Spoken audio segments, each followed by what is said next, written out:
You spin me right down, call me when your time runs out. Bonjour Zhang Zhang. Bonjour Laurent. Merci de passer par la table à repasser. C'est un plaisir, c'est l'émission qui défroisse les idées reçues et moi je vais aller défroisser dans quelques minutes le linge que vous avez eu la gentillesse de m'apporter. Zhang, vous êtes premier violon au Philharmonique de Monaco. Alors d'ailleurs, on dit premier violon ou première violon? Ah, je sais pas. En anglais, on dit concertmaster. Ah, concertmaster. Et en français, c'est super soliste. Voilà.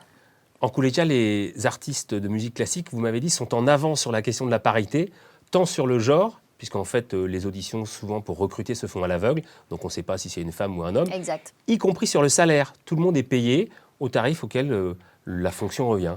Beaucoup de gens qui nous voient comme une couture un peu archaïque. C'est vrai, pendant très longtemps, dans les grands orchestres professionnels, il n'y avait que des messieurs. Quand on va regarder des photos dans le 19e siècle ou début du 20e siècle, les plus grands orchestres européens, on voit que des hommes. Mais ça a changé. La porte est ouverte. Et depuis 20 ans, depuis que je suis à l'Orchestre Philharmonique de Monte Carlo, dans des recrutements, nous avons eu beaucoup plus d'artistes musiciennes que des artistes musiciens. Et le salaire est en fonction de la fonction, de la poste, mais pas en fonction de la biologie de l'artiste. Donc, je pense que sur ces sujets-là, nous sommes tout à fait en avance par rapport à certaines autres endossées. Alors moi, je ne suis pas en avance pour aller repasser, donc je vais rejoindre mon poste de Bon, travail alors, et puis on va continuer. Bon, j'espère que je n'ai pas amené trop de... Je vais voir, je vais regarder, je vais vous dire ça tout de suite. OK. I know what you're all about. Alors. C'est génial, je reste là comme... Vous êtes bien là, non? Ah ben très bien, Alors, qu'est-ce que vous m'avez amené? Voyons voir. il y a des tout. Il y a de tout. Tiens, c'est sympa ça. Ah, Alors, c'est bien choisi. je vais commencer par ça. Qu'est-ce que c'est ça? Ça, c'est un t-shirt très spécial pour moi. Ouais. C'est le t-shirt officiel de équipier de Solar Impulse. Solar Impulse, Voilà. c'est l'avion de Bertrand Piccard? Et André Boschberg, qui a fait le tour du monde, c'est le violon. C'est l'avion solaire. Alors, Donc, j'ai volé ils ont avec fait- un violon. Ouais. Non, mais c'est parce que pendant le dernier vol, Bertrand m'a demandé de jouer pour lui. Et pour nous, c'était vraiment incroyable parce que je pense que c'est le premier concert de live de terre, un avion solaire en vol. Alors, ce qui est intéressant avec vous, Zhang Zhang, c'est que vous êtes multiculturel et vous connaissez la terre entière. Non, mais en tous les cas, vous Ah non. connaissez différentes cultures. Asie, Amérique du Nord, Europe. Vous êtes né en Chine et ce sont surtout vos grands-parents qui vous ont élevé. Oui, parce que c'était encore la révolution culturelle à l'époque. D'abord, mes grands-parents étaient envoyés dans des camps de travail pour être rééduqués. C'était des intellectuels. Donc à l'époque, c'est qu'on fait avec des intellectuels.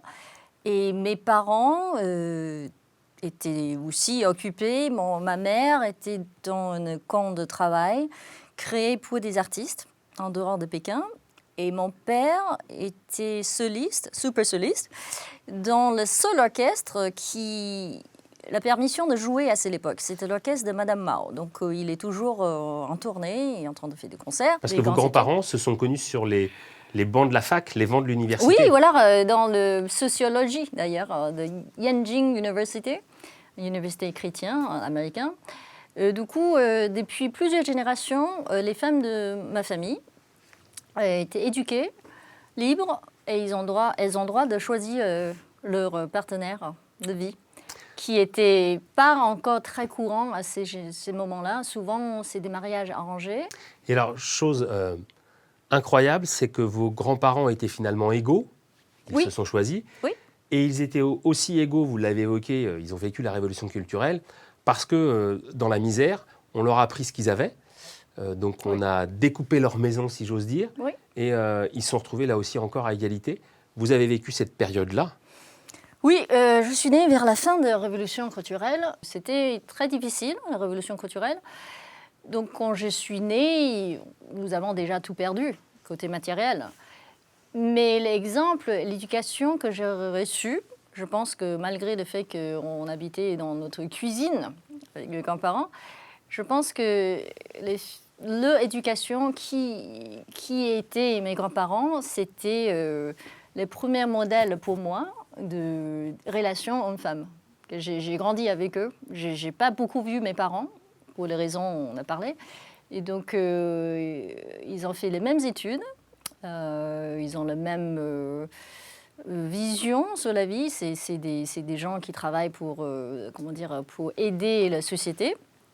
Et ça m'a beaucoup influencé. Parce que pour moi, souvent, je pense que ma grand-mère même était souvent peut-être plus dominant dans l'idée, parce qu'ils discutent tout le temps, ils discutent des sujets sociaux, politiques, et souvent, c'est elle qui a le dernier mot. Donc, pour moi, c'était tout à fait normal qu'un homme et une femme, voilà, chacun à sa place. Et ce qui est incroyablement fou, c'est que vos parents occupent pourtant une position très en vue. Votre maman, c'est un peu la Catherine Deneuve de la Chine. C'est une artiste complète. Ma mère a commencé à faire des films à un jeune âge. Et à l'époque, ma mère avait, je pense que 20 ans à l'époque. Alors, star, mais pas du tout payée ou très très mal payée, c'est-à-dire... Comme elle était étudiante, elle n'était pas du tout payée. Donc ça veut dire qu'on a eu besoin d'elle au service de la nation. Oui. Donc elle a pris un an off de son étude.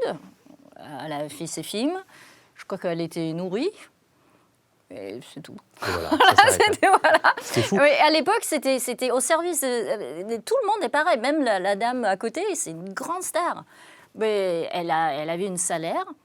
C'est tout. Elle avait un salaire normal, comme un fonctionnaire. Donc, on fait des films. Alors, ce qui est incroyable, pour bien comprendre quand même... Ça a changé hein, en Chine, dans le cinéma. Ça a beaucoup changé. Oui, c'est le paradoxe du pouvoir communiste. C'est-à-dire que c'est à la fois un pouvoir extrêmement autoritaire, mais il libère les femmes, l'école, oui, déjà, le travail. On a arrêté les bandages des pieds. Ça, c'est pendant plus que 1000 ans. Les petites filles, beaucoup de petites filles chinoises, surtout dans les bonnes familles, ont subi ces tortures. C'est dangereux, c'est douloureux, c'est culturel, c'est une tradition. Donc imagine, tout ça, c'est une pratique culturelle qu'on a continuée jusqu'à même 1940. Et c'est le communisme qui l'a arrêté. Voilà. Donc, et après, les scolarités des femmes, parce qu'à l'époque, je pense que dans les années 40, il y a literacy. L'alphabétisation chez les femmes sont très faibles. Et aujourd'hui, dans les jeunes de moins de 25 ans, je crois qu'il n'y a aucune différence entre garçons et filles dans l'alphabétisation. Donc ça, c'est des énormes progrès. Et pourtant, vous m'avez dit, ce qui est étrange, avec l'avènement des réseaux sociaux et des filles pourtant éduquées, aujourd'hui, il y en a plein qui n'ont qu'un rêve, c'est d'avoir un mari riche et point barre. Je ne dis pas tout, mais... Il y a beaucoup. Ça veut dire que quand j'étais enfant et quand ma mère était des jeunes, c'est vraiment la libération, le pouvoir des femmes. On dit la femme porte de moitié du ciel. Donc ça veut dire qu'on a... C'est 50-50. Égal, voilà. Mm-hmm. Et aujourd'hui, je pense que aussi, c'est, comme tu viens de dire, de économique marché. Certaines filles sont revenues sur un style ancien, de dire que la meilleure chose, c'est pas le diplôme, c'est de trouver une bonne mariée, comme ça, elle reste la vie tranquille.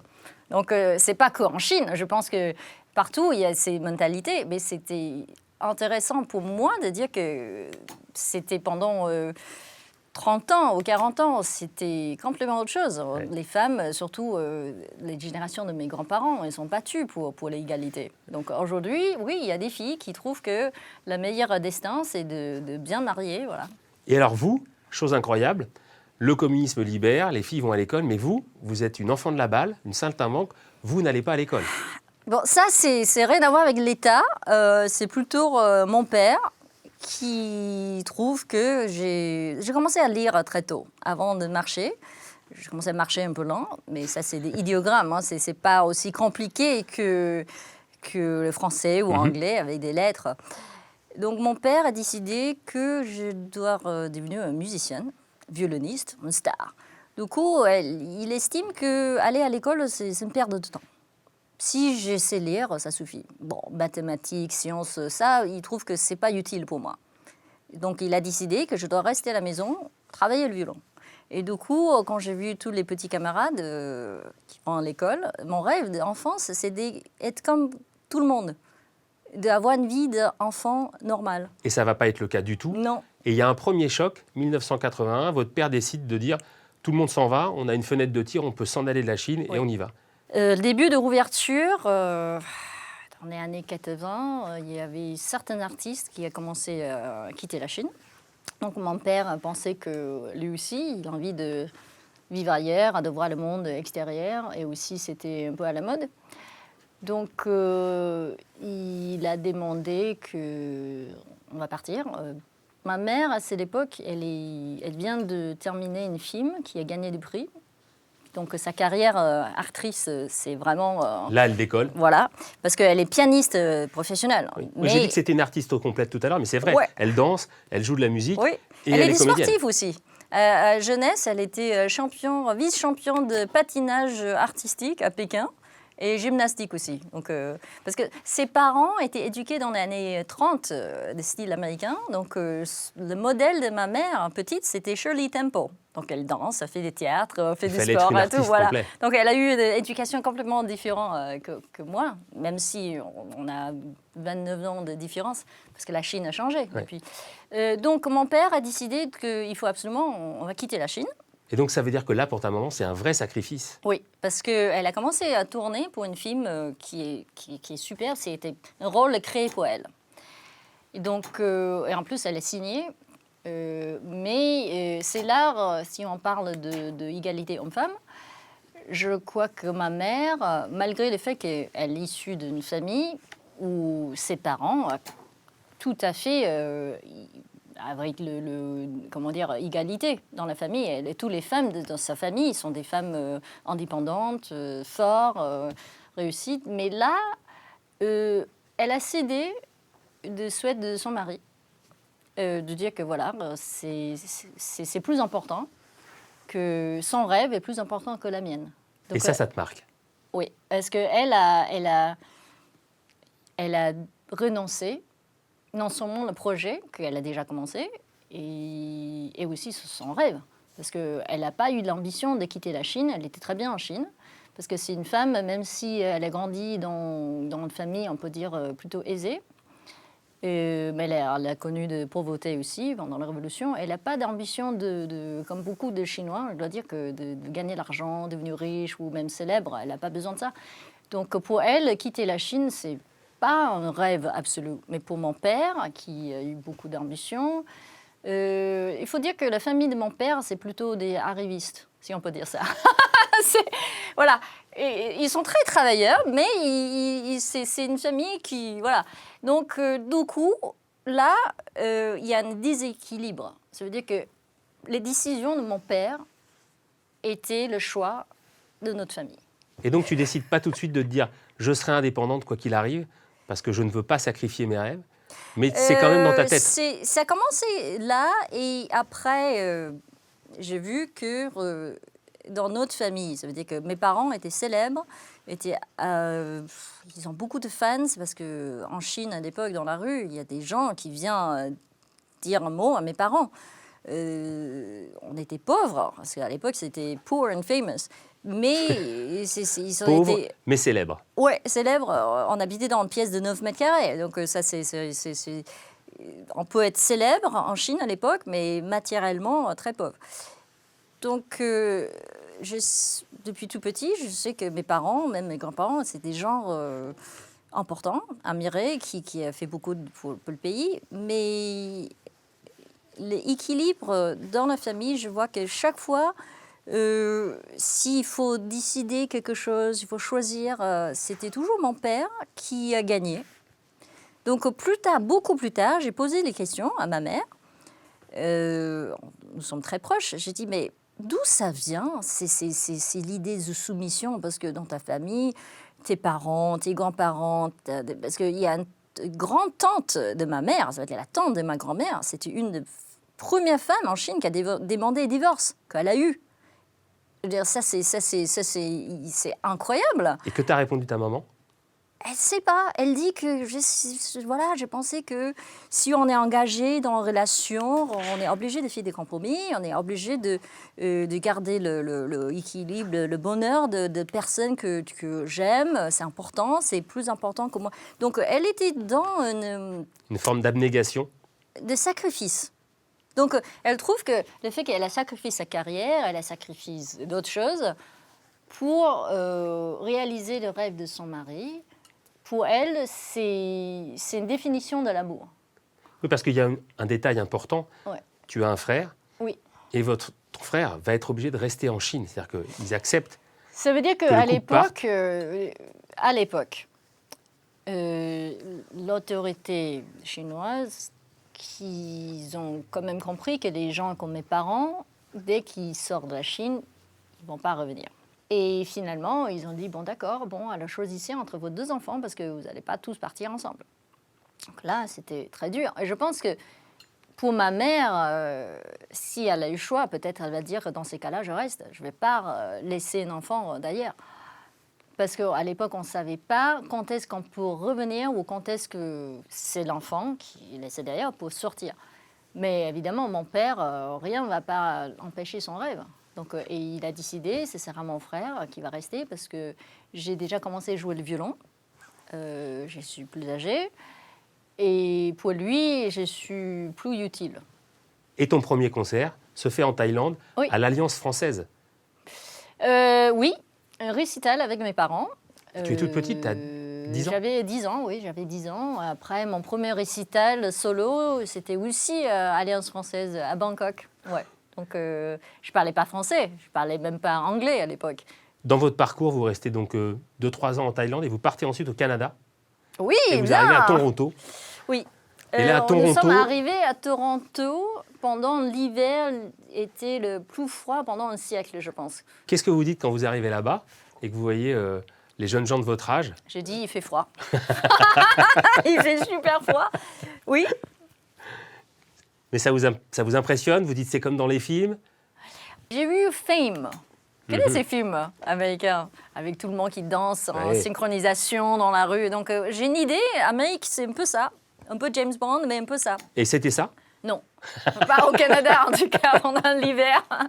Et au Canada, je pense qu'à l'époque, c'était les chansons populaires, c'était par Boy George et Michael Jackson. Oui, ça c'était ces genres de musique je connais pas aussi, donc on voit bien Et vous les découvrez. jeunes avec des cheveux comme ça à l'époque dans les années 80, c'est Et chose incroyable. change de comment dire, civilisation pour moi. Ouais. Et chose incroyable, vous n'allez toujours pas à l'école, mais on vous inscrit quand même dans une sorte de lycée qui est fait pour des en jeunes adultes ou des adolescents comme vous, c'est-à-dire des sportifs, des mannequins, des gens qui en fait travaillent déjà. Bon, j'étais inscrite dans le conservatoire de musique. Donc, c'est là où mon père a bien choisi de voyager avec moi parce que, en fait, nous sommes arrivés au conservatoire chez les directeurs. Ils ne parlaient pas vraiment anglais. Et mon père a dit, bon, voilà, joue quelque chose pour le monsieur. J'ai commencé à jouer et le directeur a dit, ça, c'est votre élève, ça, c'est votre fille. Si vous voulez devenir prof de notre école, parce qu'on voit bien que vous avez fait bon travail, donc ça, c'est un peu la carte de visite. Moi, j'ai servi à ça. Et je ne dis pas que ce n'est pas juste, parce que je comprends très bien pour des familles immigrées, des familles, on voit aujourd'hui aussi beaucoup de familles qui risquent la vie, traverser le Méditerranée, qui échappent la pauvreté, la guerre, beaucoup de choses pour chercher une nouvelle vie. Donc, moi, je comprends ça. Donc, on est obligé de faire ce qu'on peut. Donc, je suis quelque part...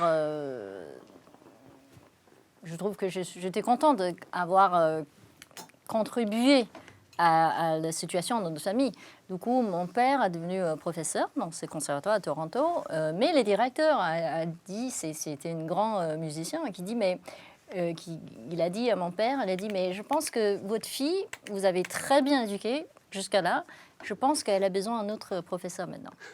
Et mon père ne voulait pas me lâcher, parce que moi j'étais son poids, son prix, voilà, son carte de visite. Mais comme son nouveau patron a décidé que, voilà, pour son étude, c'est bien de changer les professeurs de temps en temps. Du coup, j'ai été transférée dans la classe d'une professeure russe qui est devenue mon deuxième maître. Et là, j'étais pas vraiment à l'école, j'étais inscrite, parce qu'en Canada, c'est la loi. Les enfants doivent absolument être inscrits à l'école.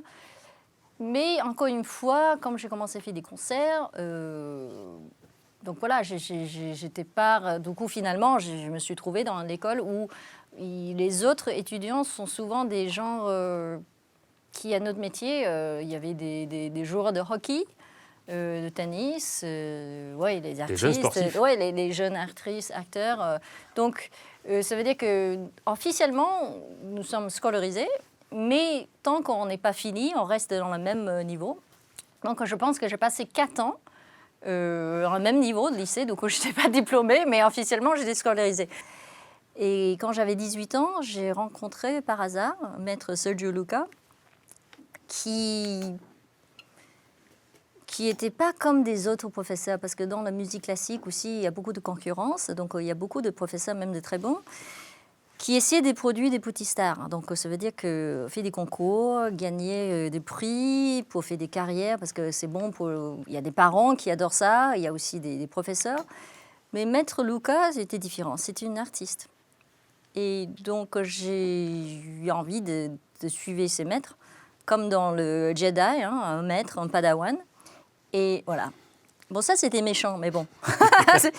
Et il m'a accepté, sauf qu'il a dit, mais moi, je ne donne pas des cours en privé.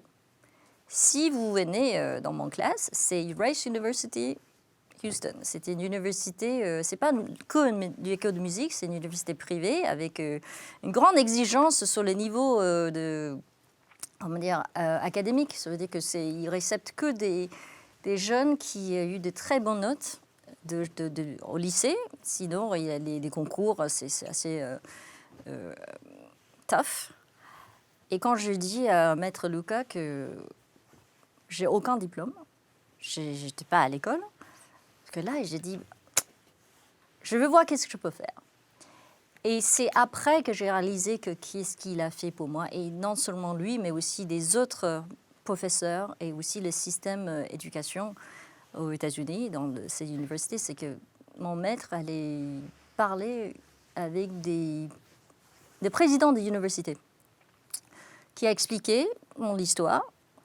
En fait, en gros, qu'ils ont dit qu'on peut aider ces jeunes personnes pour avoir une éducation enfin. Elle mérite, c'est son parcours, mais si on ne l'aide pas, c'est dommage pour elle. Ça, j'ai découvert après. Donc, Rice University a fait une exception pour moi. Je ne sais pas s'ils ont déjà fait ça avant ou après. Sans diplôme, sans rien, sans l'argent, parce que j'étais indépendante déjà, ils m'ont offert des bourses complètes. Je veux dire que bourse pour l'étude, mais si logement, manger, tout. Et ils ont juste dit, mais est-ce que vous pouvez écrire quelque chose sur votre vie? Comme ça, on est sûr que vous savez écrire, lire, voilà, lire et écrire. Donc, j'ai envoyé ça surtout avec beaucoup de fautes, peut-être. Et c'est comme ça que j'ai rentré dans le prestigieux University de Rice. Au début, c'était très dur. C'est la première fois que je suis avec des personnes de mon âge qui ne sont pas que des musiciens. Et en plus, comme le niveau d'académique est très haut, c'est l'école, j'étais confrontée, j'ai rencontré des jeunes brillants, mathématiciens, ingénieurs, historiens, des linguistes. Donc, tous ces sujets que je ne sais même pas exister. Et j'étais parmi eux. Et c'était un choc. Mais au début, j'étais terrible. J'ai raté tous mes cours. Je ne connais pas qu'est-ce que ça veut dire de faire un examen, de faire des devoirs. Je ne comprenais pas. Et c'était marrant parce qu'il y a beaucoup de profs, quand je suis allée voir après des cours, j'ai dit, je n'ai pas compris. Donc, ils ont dit, bon, quel sujet, quel moment de lecture vous n'avez pas compris? Et j'ai dit, tout. Mais comment ça, tout et tout. Mais qu'est-ce que vous avez fait au lycée? Je n'étais pas à lycée. Mais comment ça se fait? Vous avez rentré comment à l'université? Mais chacun de ces professeurs était bienveillant. Et ça vous permet quand même d'obtenir votre diplôme, du coup? Il m'a aidé, et aussi même les camarades. Ça veut dire que jusqu'à là, j'ai eu honte du fait que je n'ai pas eu une éducation. Mais à l'Université de Rice, j'étais tellement soutenue par non seulement les professeurs, tous les professeurs, et aussi les autres élèves. Et c'est là où je dis que j'ai eu beaucoup de chance d'être avec des gens tellement bien. Il n'y avait personne qui me regardait de dire que voilà, elle n'a pas sa place ici. Et évidemment, grâce à mon maître, mais aussi tout un système qui était là pour moi. Mais parfois, c'était drôle aussi. Maintenant, je dis, il y avait des profs, et même des jeunes professeurs qui disaient mais par contre, tu es chinoise, comment ça se fait que tu es nulle en maths? Parce que on parle de stéréotypes. Aux États-Unis, les élèves asiatiques, souvent, sont des gens qui sont très cultivés, surtout côté scientifique, mathématiques, sont des bons élèves. Donc moi, avec... Vous étiez une exception. Ah oui, les gens disent, mais toi, you're Chinese, but how is this possible? Donc je savais que j'étais différent, mais malgré ça, j'étais dans un environnement où la différence n'était pas traitée comme un handicap. Et donc ça, pour moi, c'est le plus grand changement de ma vie. Il y a un autre changement qui va arriver, c'est le second choc. Le choc qui vous arrive pendant que vous êtes à l'université, c'est que vos parents divorcent. Oui, c'est vrai. Et vous m'avez dit, si mes parents étaient restés en Chine, en fait, ils n'auraient certes probablement pas divorcé parce qu'il y aurait eu le clan. Oui, ça, c'était assez clair. C'est que la vie sociale, surtout dans ma famille, c'était une grande famille. Je veux dire, quand j'ai dit clan, c'est-à-dire que notre famille, nous avons des cousins ou des cousines qui, leur relation était assez éloignée biologiquement. Ça veut dire que notre arrière-grand-parents étaient frères et sœurs. Mais on restait proches comme une grande famille, ensemble. Donc il y avait beaucoup de pression ou soutien aussi dans le bon sens. Si quelqu'un a eu un problème, soit santé ou d'autres problèmes, surtout pendant la Révolution, toute notre famille, toutes ces familles étaient séparées, étaient persécutées, mais il y a un soutien moral. Et vous ne trouvez pas que c'est surprenant que dans une famille, on n'oblige pas, on n'impose pas le mari, mais en revanche, on oblige à rester avec une personne? Non, je ne dis pas qu'on oblige. Ça veut dire que je pense que si les difficultés que mes parents ont connues dans le mariage étaient arrivées en Chine, il y a d'autres façons de régler ça, peut-être. Mais c'est là où j'ai réalisé que tous les sacrifices faits par ma mère pour le bonheur de mon père, et là, c'était pour rien. Tout partait en fumée, c'est ça? Oui. Et je pense que c'est tellement injuste vis-à-vis de ma mère. Et je pense que si on parle de sujet homme-femme, égalité, c'est que c'est là j'ai compris que si j'ai fait des mêmes choix qu'elle dans ma vie, ça veut dire que de confier ma destin à quelqu'un d'autre pour l'amour ou pour avoir la paix, ça peut m'arriver aussi. Donc je ne dis pas que c'est vrai ou c'est juste, mais à ces moments-là, j'ai compris ça. Donc je pense que ça a beaucoup influencé de mes choix plus tard dans ma vie. Et je disais que vous étiez multiculturel tout à l'heure. Je parlais de l'Asie, de l'Amérique et de l'Europe. Pourquoi vous parlez si souvent de la Suisse? Parce qu'en fait, ensuite, vous allez à Lausanne, où vous rentrez au conservatoire et vous obtenez votre diplôme avant de rentrer par concours à l'Orchestre Philharmonique de Monaco. Donc c'est pour ça que vous connaissez si bien la Suisse et l'Europe. Dans toutes ces aventures qui vous sont arrivées, tous ces parcours, quel est le pays où vous trouvez que la situation de la femme est la plus avancée et la plus profitable, la plus bénéfique en termes d'égalité?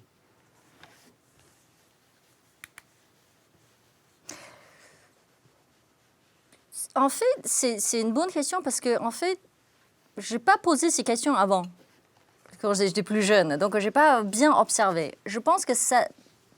Évidemment, il y a des lois et des coutumes. Je pense qu'en général, en Occident, soit Amérique du Nord ou Europe en général, je trouve que l'Europe que je connais, je trouve que la position de femmes par rapport à l'éducation, par rapport à justice, donc je pense que c'est peut-être le meilleur. Par rapport à d'autres endroits, quand on peut, je ne connais pas le vécu, mais par exemple Pakistan, au Iran, bon, ça c'est des extrêmes. Quand on voit bien que les petites filles et aussi les femmes, leur position sociale, position même de sécurité, est souvent en risque simplement parce que c'est une femme. Mais après, je pense que tout dépend de l'éducation familiale. Parce qu'on peut aussi être né en France, qui profite de tous ces systèmes égalité, mais si nous avons la famille, les parents, les grands-parents, qui dit à la petite fille qu'elle est moins bien que son frère, qu'elle ne vaut rien et que c'est son frère qui est plus important dans la famille, je pense que ça peut changer aussi la mentalité. Moi, je trouve que l'éducation, c'est essentiel. Justement, revenir sur ma famille dans la dynastie Qing, où la plupart des femmes chinoises sont encore très soumises, que le fait que notre famille, les femmes de notre famille étaient en avance, on peut dire, c'est parce que c'est pas la société, c'est la famille. Que j'ai une arrière-grand-tante qui a osé demander le divorce de son mari parce qu'elle est tombée amoureuse de quelqu'un d'autre. Donc ça, c'est très osé. Je pense que même à l'époque, même en Occident, c'est osé. Une femme qui, son mari est vivant, elle a dit, voilà, je t'aime plus, j'ai envie d'être avec l'autre. Et non seulement c'était possible, elle a eu le soutien de toute sa famille. Parce que souvent, c'était une époque où, en Chine, la femme, même veuve, si elle veut se remarier, souvent c'est mal vu. C'est-à-dire qu'elle porte le deuil longtemps. Oui, parce que ça veut dire que si elle l'a marié une deuxième fois, ça peut considérer qu'elle n'est pas aussi bien, elle n'est pas aussi élégante. Elle peut être, et aussi souvent, la famille, sa famille, va dissuader de dire que voilà, tu vas amener de honte à nous pour ses choix, même si son mari est mort depuis longtemps. Donc, dans ces contextes-là, dans ma famille, il y avait une fille qui a quand même osé et obtenu son divorce. Je pense que ça aussi, c'est important de vivre dans un pays où la loi et la culture qui soutient les femmes. Est-ce que c'est pour ça que vous vous engagez autant dans vos concerts caritatifs, puisque vous avez créé un groupe, un band, qui s'appelle Django Music? C'est une organisation, mais le groupe existe aussi. Alors, parlant de groupe, Call Me Winston. C'est un groupe qui est créé à Monaco par des amis. C'est un groupe amateur, mais c'est des musiciens qui jouent très bien, qui fait que de musique de films de Tarantino.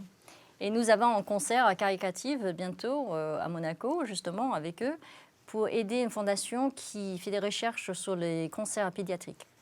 Est-ce que c'est donc pour ça que vous investissez autant? D'ailleurs, quand on entend Django Music, puisque vous m'avez dit, ça ne se prononce pas, le Z et le H ne se prononcent pas Zhang, mais Djang. Oui. Donc Django Music. Est-ce que c'est pour ça que vous investissez autant? Parce que vous n'avez pas eu l'éducation à laquelle vous auriez aimé aspirer? Parce que effectivement, vous vous rendez compte que la condition des femmes est difficile dans bien d'autres pays? C'est ça? Pas que ça, parce que nous avons, oui, bien sûr, éducation. Nous avons aidé des associations à créer 2 écoles pour des petites filles en Afghanistan. Nous avons fait pas mal de concerts pour éducation, justement, parce qu'il y a dans beaucoup d'endroits dans le monde, à cause de pauvreté, les familles ne peuvent pas renvoyer tous les enfants à l'école. Donc, ils ont choisi, et souvent, c'est les petits garçons qui sont choisis pour avoir une éducation et les filles rester d'ailleurs. Et personnellement, c'est vrai que l'idée d'éducation, accès à l'éducation, surtout pour les filles, dans des endroits où ils ont peu d'accès, c'est très important. Alors, il y a une image à ce propos que je trouve très belle parce qu'elle symbolise finalement ce que vous dites. La fin étant dans le commencement, vous arrivez à pouvoir vous produire aujourd'hui en Chine. Et vous vous êtes produit il y a 2 ans avec votre maman dans le désert de Gobi.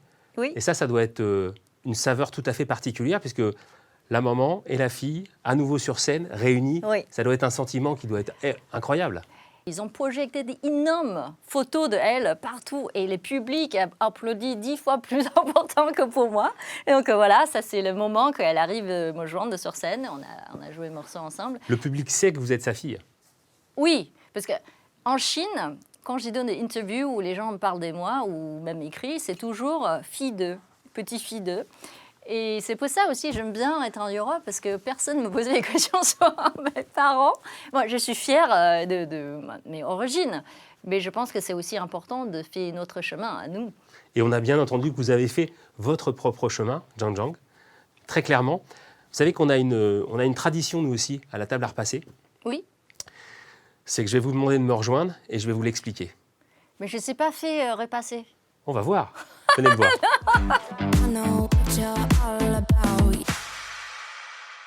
Quelle taille vous faites en t-shirt? Je les ai repassés depuis tout à l'heure, j'ai même pas regardé. Small plutôt. Plutôt S. Hein. Ouais. Alors, je vais repasser votre t-shirt et vous allez repasser un autre t-shirt. C'est du M. Comme ça. Voilà. Ah. Donc, il y a un concours. C'est un challenge, en fait. C'est le challenge de la table à repasser. On essaye de voir celui qui peut repasser le plus vite. Et puis, à la fin, on décerne un fer à repasser d'or. Ça, Oui, vous mais- n'avez pas cette récompense-là, Zhang Zhang. Non, mais pourquoi tu ne m'as pas dit avant? Parce que comme ça, je peux entraîner un peu à la maison. Je ne sais même pas comment ça marche. Alors, attention. D'abord, il va chauffer un petit peu. Puis, à un Ok. moment donné, on va appuyer. Il y aura de la vapeur qui va sortir. Ça veut dire que là, on Bon, peut... maintenant, tout le monde sait que je ne sais pas faire le repassage. Attends. Ça, c'est la Juste une chose. honte. Regarde. Là, très important, tu as un transfert. Ça veut dire que c'est du plastique. Ok. Oui. Tu ne peux pas passer le fer dessus. OK, Hein, voilà. Oui. Mais en revanche, tu peux le passer partout ailleurs. Tu peux aussi retourner le t-shirt. Ok. OK. Voilà. Donc, quand tu es prête, c'est toi qui donnes le top départ. Oui. On repasse. Et le premier qui termine, il faut que ça soit bien repassé. Hein. Oui, parce que je vois que ça, c'est superbe. Hein. Bravo. Ah Moi, mes t-shirts n'étaient jamais repassés Ah, voilà. depuis. Tu vois Waouh. Hein, c'est pas mal. Hein. Ah oui, je vois que ça, c'est des métiers. Ouais. C'est assez chaud, là Ou... Clique je un veux coup pas trop. sur la gâchette, comme ça, regarde. Il n'y a rien. Ah, un peu plus fort. C'est comme lightsaber, le Voilà. bruit. Attends, je Donc, peux tu vois, refaire je suis un peu le Jedi je suis un peu le Jedi du fer à repasser. Tu vois. Ouais, j'ai faim. Alors, tu me dis quand tu veux, c'est toi qui te donne le top départ. OK, let's go. Vas-y. Non, mais... Ah oui, tu me laisses Oh. partir plus... OK, d'accord. Allez. Ok. Alors, ça fait quel effet Ah Hein, c'est quel effet de repasser son t-shirt? Est-ce que finalement, c'est si dur que ça? Non, mais attends, il y a des... Pourquoi ça... Non, Ça attends, ça... C'est... Mais je comprends pas pourquoi c'est pas plat, parce que Attends, regarde, c'est... Il y a plus de rides que... Ah oui, mais peut-être faut un petit peu étirer. Qu'est-ce que tu en penses? Attends. En tous les cas, on peut dire une chose, c'est qu'on a été passionné par ton parcours.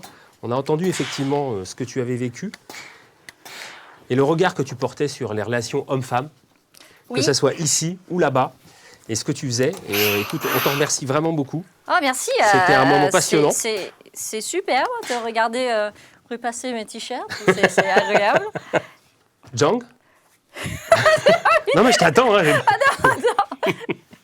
Oh, Non, c'est pas mal. C'est pas mal. non, mais c'est pire.